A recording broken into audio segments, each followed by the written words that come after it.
السلام عليكم ورحمة الله تعالى وبركاته. كلنتو وعنا وناكسن دمان داودياش قيمة شرفت لو دلهانتين بكسو دوادا تاريخ مدحوينها عصب دالك السنغال محبوس كي مدحوينها النقضي فرطني افرجر ولا شيء دالك السنغال او مالما كور حبسي laga sii daayay ayaa noqday oo ku guuleystay talada xukunka dalka Senegal. Faye wuxuu sanadkii 1980 ku dhashay gobol ku yaala bartamaha galbeed ee dalka Senegal ee loo yaqaano Degnawa.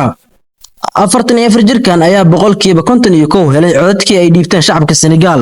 Faye wuxuu ka dhashay qoys aaminsan caqiidada diinta suuban ee Islaamka, waana laba xaaslo noqday madaxweynihii ugu da'da yaraa ee ugu horeeyay abid si xor loo doorto Afrika. Isniintii aan soo dhaafnay ayuu u dabaaldegay sanad guuradiisii ka soo wareegtay markii uu dhashay. Wuxuu xabsi ku jiray muddo 9 bilood ah. Kadib markii uu ka soo baxayna 10 bari kadib wuxuu noqday madaxweynaha dalka Senegal. waxaa lagu eedeeyay dambiyo been abuur ah oo ku saabsan musuqmaasuq iyo xisdaba marin, laakiin waxay noqotay waxba kama jiraan. Faye wuxuu ku guuleystay inuu hanto shacabka reer Senegal qalbiyadooda. hanti ahaan wuxuu haystaa hal guri oo asaga milkiyadiisa leeyahay. akoonkiisana waxaa ku jira oo lacag ah oo inta la xaqiijiyay $6,600 kaliya. wuxuu ahaa canshuur ururiye kamid ah canshuur ururiyaasha dalkaas. Diomaye Faye oo ahaa hogaamiyaha mucaaradka dalkaasi Senegal ayaa loo doortay madaxweynaha Senegal kadib doorashadii ka dhacday maalintii Axadda ee ahayd 24 bishii 3 sanadka 2024.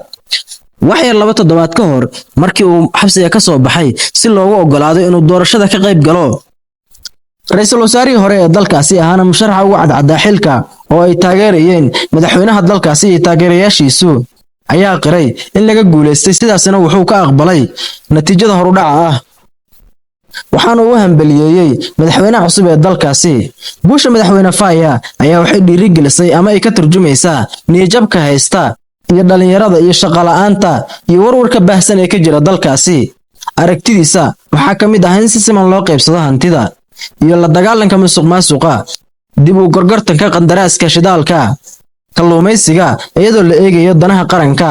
Faye waxaa sii xoojiyay go'aankiisa ku aadan cadaaladda bulshada, wada shaqaynta dhexmartay asaga iyo Sonko oo ay ku yeesheen asaaska xisbi siyaasadeedka Pastef sanadkii 2014.